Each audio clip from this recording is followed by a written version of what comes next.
नागलोक के इतिहास में हमेशा कहा गया है कि नागिनें रूप की रानी और खूबसूरती की मलिका होती हैं। लेकिन रूपिका नागिन की कहानी उल्टी थी। अपने काले रंग के साथ रूपिका नाम रखने की वजह से नागलोक के अन्य नाग नागिन उसे बहुत सताते थे। ऐसी ही एक सुबह नागलोक के वन में पुष्प तोड़ती रूपिका के पास नागलोक की दूसरी नागिन तारा आकर कहती है, अरे नागिन रूपिका, क्यों अपने स्पर्श से इस नागलोक के वनों को मूर्छित कर रही हो?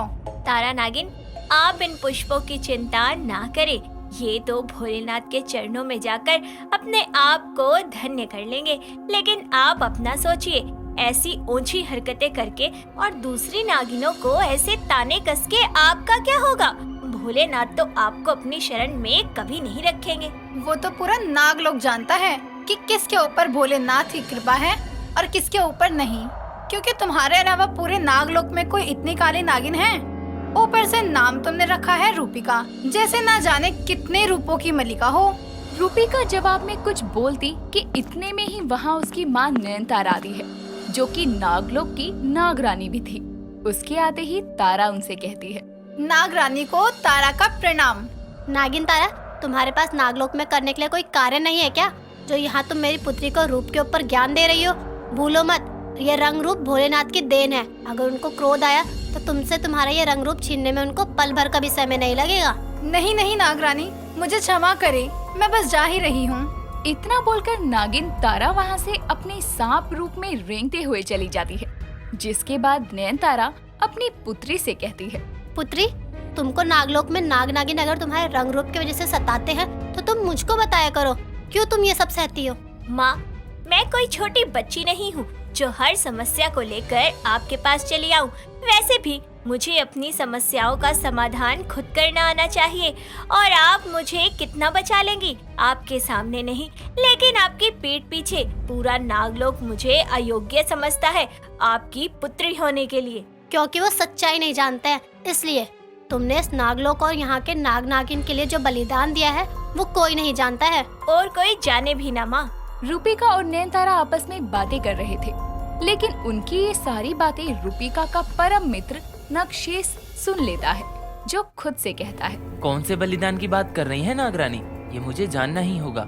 आखिर रूपिका ने हम सब के लिए ऐसा कौन सा बलिदान दिया है?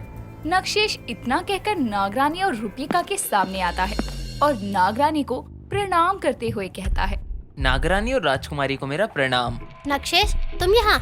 अच्छा, तुम यहाँ हमसे नहीं हमारी पुत्री से मिलने आए हो। चलो सही है, तुम दोनों आपस में बैठकर बातें करो, हम तो चले यहाँ से। इतना बोलकर नागरानी वहाँ से चली जाती है। जिसके बाद रूपिका मुस्कुराते हुए कहती है, माँ भी ना। अच्छा, तुमने अभी क्या कहा? राजकुमारी? तो तुम भी मुझे नागलोक के राजा और रानी की बेटी होने के नाते ऐसे पुकारोगे? अरे नहीं मेरी मित्र, वो तो नागरानी खड़ी थी समक्ष, तो उनके सामने तुमको नाम से बुलाने का साहस कैसे करता? तुम्हें किसी के भी सामने घबराने की जरूरत नहीं है।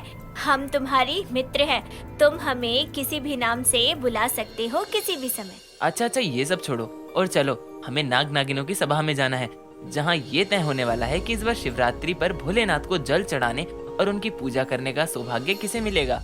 अच्छा, ये मुझे तो मिलेगा नहीं, लेकिन फिर भी चलो। नक्षेस रूपिका के साथ नाग नागिनों की सभा में जाता है, जहाँ नागलोक के अन्य नाग नागिन भी थे।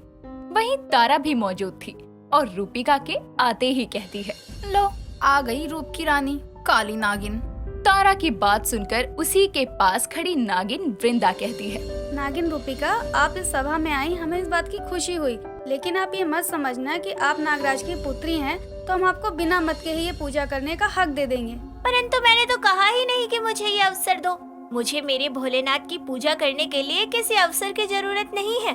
हाँ, आपके ऊपर तो भोलेनाथ की असीम कृपा है, जो कि आपके चेहरे पर साफ दिखाई देती है।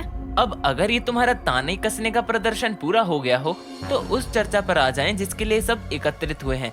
तो सुनिए, मुझे लगता है पूजा के लिए जो उपयुक्त है उसके लिए मत होना चाहिए, और मेरा मत जाता है रूपिका को। अब आप भी अपने अपने मत दे दीजिए। नक्षेस नागलोक का सबसे प्रिय और सुंदर नाग था, जिसके पीछे नागलोक की बहुत सारी नागिन मोहित थी, जिस मोह के चलते लगभग सभी नागिनों ने रूपिका का नाम लिया, सिवाय वृंदा और तारा के। तो अंत में मत का फैसला सुनाते हुए नक्षेश बोलता है। सभी के मत से रूपिका को ही नागलोक के मंदिर में शिवरात्रि की पूजा के लिए चुना गया है। लेकिन भोलेनाथ के विशेष दिन पर एक काली नागिन उनकी पूजा करे, ये तो स्वयं भोलेनाथ का अपमान होगा। कोई अपमान नहीं होगा, क्योंकि भोलेनाथ तुम्हारी तरह काले गोरे में भेद नहीं करते। इतना बोलकर नक्षेश रूपिका को लेकर वहाँ से चला जाता है, लेकिन तारा के अंदर जल रही नफरत की आग शांत नहीं होती और वो नक्षेश के साथ रूपिका को जाते हुए देखकर कहती है, ये रूपिका नागिन इस नागलोक की सबसे काली नागिन होकर भी नागलोक के सबसे सुंदर नागराज को फंसाए बैठी है। साथ ही शिवरात्रि के पर्व पर पूजा करने का भी हक अपने नाम करवा लिया। लेकिन मैं भी ये सफल नहीं होने दूंगी। मैं भी देखती हूँ एक काली नागिन नागलोक के इतने खास महोत्सव पर पूजा कैसे करती है। तारा अपने मन में बदले की आग लेकर वहाँ से चली जाती है और अब रूपिका अपनी पूजा की तैयारियों में जोरों शोरों से लग जाती है। वो नागलोक के शिव मंदिर में बहुत ही खूबसूरत तरीके से उस मंदिर को सजाती है। तो वही नक्षेश नागिन नयनतारा के पास जाकर रूपिका के पूजा के लिए चुने जाने की बात उसे बताकर कहता है, नागरानी को मेरा प्रणाम। नागरानी, आपने सुना रूपिका को शिवरात्रि की पूजा करने के लिए चुना गया है। सत्य में नक्षेश, ये तो बहुत ही प्रसन्नता की बात है, क्योंकि मेरी पुत्री ने इतना कुछ किया है इस नागलोक के लिए, फिर भी आज तक उसको वो सम्मान नहीं मिला जो मिलना चाहिए था। नागरानी, छोटा मुंह बड़ी बात। मुझे एक बात बताइए, आखिर ऐसा कौन सा बलिदान है रूपिका ने जो नागलोक के लिए किया? मैंने एक बार आपको कहते सुना था, कृपा करके मुझे इसके बारे में बताइए। वैसे तो रूपिका ने मुझे मना किया था, लेकिन आज मैं बिना बताए नहीं रह पाऊंगी। जब रूपिका का जन्म हुआ था उसके कुछ महीने बाद नागलोक पर नागराज की अनुपस्थिति में राक्षसों ने हमला किया था। राक्षसों ने नागलोक पर हमला किया था।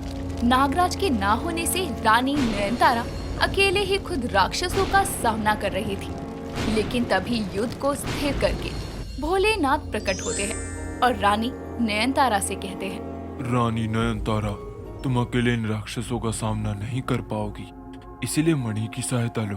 और हाँ, मणि के उपयोग से राक्षसों का अंत तो हो जाएगा, लेकिन उनके कुकर्मों का प्रभाव यहाँ नागलोक में तुम्हारे अलावा किसी को अपने ऊपर लेना होगा, जिससे उस नाग या नागिन का रूप काला हो जाएगा। यही उपाय है नागलोक को बचाने का। परंतु भोलेनाथ, मैं तो मणि का इस्तेमाल करूंगी, तो ये कार्य करेगा कौन? कौन अपने ऊपर इतना प्रकोप लेगा?